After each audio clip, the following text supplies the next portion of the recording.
You've recited it hundreds, maybe thousands of times, in churches, at bedsides, in moments of desperation. But here's what nobody told you. The Lord's Prayer isn't just a prayer, it's a blueprint. Every line rewires something in you. Every phrase unlocks a door most people don't even know exists. And the reason you were never told this? Because if you understood what these words actually do, you wouldn't need anyone standing between you and the divine. Jesus didn't give his disciples a spell to chant. He gave them a technology, not for reaching some distant deity, but for activating something already inside them. And for 2,000 years, that technology has been hiding in plain sight, mistranslated, watered down, turned into ritual. But when you see what each line truly means, when you understand the original language and the ancient context, everything changes. Not just how you pray, but how you think, how you see yourself, how you navigate every single day.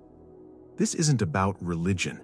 This is about the mechanics of consciousness, about why certain words spoken in certain ways have the power to shift your entire reality. So if you've ever felt like there was more to this prayer than what you were taught, if the words gave you chills but the explanations left you empty, then what you're about to discover will finally make sense of that knowing. Let's begin where the prayer begins, with two words that most people rush past without a second thought. Our Father. Simple enough, right? You've said it so many times it barely registers. But here's what happens the moment those words leave your mouth. Something shifts. That first word, our, does something profound to your psychology. It dissolves the illusion of isolation. You stop praying as a separate self, alone in your struggle, and you step into something larger, a hidden communion. You're speaking as part of a whole, connected to every other soul reaching towards the same source. This isn't poetic language. This is how consciousness works. The ego thrives on separation. It builds walls, creates hierarchies, whispers that you're on your own. But that one word, our, dismantles the wall. It reminds you that you're not an island. You never were. And that shift from me to we is the first step in any genuine spiritual practice, because you cannot access the deeper dimensions of reality whilst trapped in the prison of self. Now the second word, Father. This is where centuries of mistranslation have created confusion. When you hear Father, you likely picture a patriarchal figure, distant and judgmental. But Jesus didn't speak English. He spoke Aramaic, and the word he used was abwun. Scholars have spent decades trying to capture its full meaning because it doesn't translate neatly. It means source, breath, origin, the birther of all things. Some translate it as divine parent, others as eternal womb. The point is, Jesus wasn't invoking a man in the sky. He was addressing the creative intelligence from which everything emerges. This matters because it changes how you see yourself. If you come from Abwum, from divine breath, then you're not a mistake. You're not some fallen creature crawling towards worthiness. You're an expression of the source itself, a spark that never stopped burning. And that reframe, that shift from sinner to sacred, is the foundation of everything else in this prayer. You can't access the kingdom if you believe you're unworthy of it. You can't embody divine will if you think you're inherently broken. Then comes the phrase that nobody explains properly, who art in heaven. For generations, people have looked up when they say this, up to the clouds, up to some golden throne beyond the stars. But Jesus explicitly said, the kingdom of God is within you. He wasn't pointing to a location, he was pointing to a dimension. Heaven, in the original understanding, wasn't a place you go when you die. It's a frequency you can access right now. It's the part of your consciousness that remains untouched by trauma, by conditioning, by the noise of the world, the still point, the garden beneath the chaos. So when you say, Our Father who art in heaven, you're not reaching outward to something far away. You're reaching inward to something that's always been there. You're calling to the part of yourself that never left the source, the part that still remembers what you truly are. Here's a simple practice. The next time you say this line, don't rush it. Close your eyes, take one full breath, and as you speak the words, imagine you're not sending them upward, but inward, down into your chest, into that quiet space beneath your thoughts.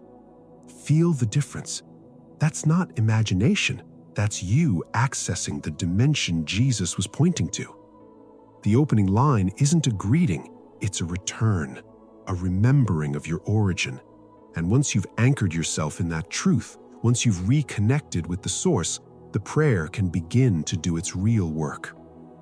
Which brings us to the next line, the one that contains a word so sacred, so powerful, that ancient priests wouldn't even speak it aloud. Hallowed be thy name. Most people hear this and think it's just poetic reverence, a way of saying, God, you're holy. But you've been taught only half the story. The name of God in the Hebrew tradition wasn't a word you could pronounce normally. It was 4 letters, Yod, He, Vav, He. But here's the key that changes everything. These letters don't form a word, they form a breath. Try it yourself right now. Breathe in deeply. As you inhale, there's a soft sound, Yah. Now exhale slowly. There's another sound, Weh. Yahweh. The name of God is literally the sound of breathing. Every inhale, every exhale, every living being is speaking the divine name without knowing it. That's how close the source is. Not distant, not separate, closer than your own thoughts. Before you speak, you're already saying it. Jesus knew this, so when he said, "Hallowed be thy name," he wasn't suggesting you show respect to a distant deity. He was inviting you to recognize the sacred in your own breath, to remember that every moment you're alive, you're connected to the source. You're speaking its name. You're vibrating with its frequency. This is why contemplative traditions across centuries have emphasized breathwork. It's not just relaxation, it's the most direct access point to the divine. Your breath is the bridge between your conscious mind and the eternal. And when you align your awareness with your breath, when you make the unconscious conscious, you're not just praying, you're tuning yourself to the frequency of creation itself. Here's what this looks like practically. Tomorrow morning, before you check your phone, before the world rushes in with its demands, sit for 60 seconds. Just breathe. And as you do, pay attention. Feel the inhale, feel the exhale. Recognize that this rhythm, this pattern, is the oldest prayer in existence. You're not adding anything to it. You're simply becoming aware of what's already happening. That awareness, that conscious recognition of the sacred in the ordinary, is what hallowed be thy name is truly about. It's not passive reverence, it's active remembrance. And once you've remembered, once you've tuned yourself to that frequency, you're ready for what comes next. Because the following line isn't just a request, it's a revolution. Thy kingdom come.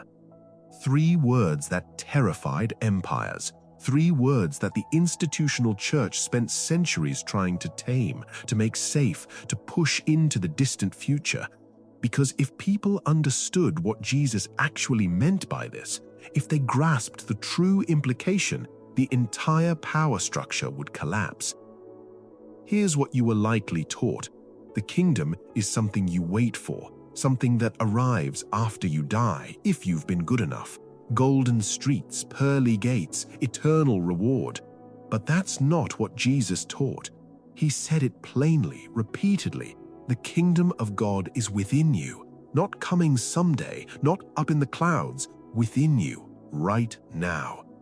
So when you say, thy kingdom come, you're not begging for a future rescue, you're issuing a command. You're summoning divine order into your present reality. You're calling forth the blueprint that's been buried under layers of conditioning, trauma, and false identity. This line is an activation code, and the moment you truly mean it, not just recite it, something shifts in your consciousness. Because here's what the kingdom actually is. It's the state of being where your inner world reflects divine truth. Peace instead of chaos, clarity instead of confusion, alignment instead of fragmentation. It's not a place, it's a frequency, and you don't wait to enter it, you become it. Think about your life right now. How much of it operates according to the kingdom's principles? How much runs on fear, scarcity, control? The world you've been navigating, the system you've been told is just how things are, isn't the kingdom. It's the counterfeit. The empire was built whilst humanity forgot who we truly are. But when you say, "Thy kingdom come," you're declaring that the counterfeit's time is ending. In your life, starting today, divine order returns. And here's the part that makes this dangerous to old systems of power. The kingdom doesn't descend from above. It emerges through you. You become the landing place. The bridge between what is and what's meant to be. That's why this line scared religious authorities, because it doesn't position you as a helpless follower waiting for salvation. It positions you as a co-creator, a vessel through which heaven touches earth. Here's how this works practically. Identify one area of your life right now that feels like chaos, a relationship, a pattern, a situation that drains you. Now ask yourself, what would the kingdom look like here? Not what you want, but what divine order, what true alignment would look like. You'll know the answer immediately because the kingdom isn't complicated. It's simple, it's true. And once you see it, you can begin to call it forth, not by forcing, but by aligning, by making choices that reflect that truth rather than reacting to the chaos. That's the kingdom coming, not in some dramatic cosmic event, but in the steady, deliberate choices of someone who remembers what's real. Which leads directly into the next line, the one that's been weaponized to make people small. Thy will be done on earth as it is in heaven. For centuries, this was preached as surrender, as if you're meant to accept whatever happens as God's will, even suffering, even injustice, as if divine will means becoming passive, powerless, resigned to fate. But that's not what the original language conveys at all. The Aramaic word Jesus used wasn't will in the way we understand it. It was tsevyana, meaning deep desire, sacred intention, the creative impulse of the divine to express itself. So this line isn't about giving up your power. It's about aligning your deepest intention with the source's creative flow. It's about becoming so clear, so attuned, that what moves through you is no longer ego-driven reaction, but divine response. And that second part, on earth as it is in heaven, is the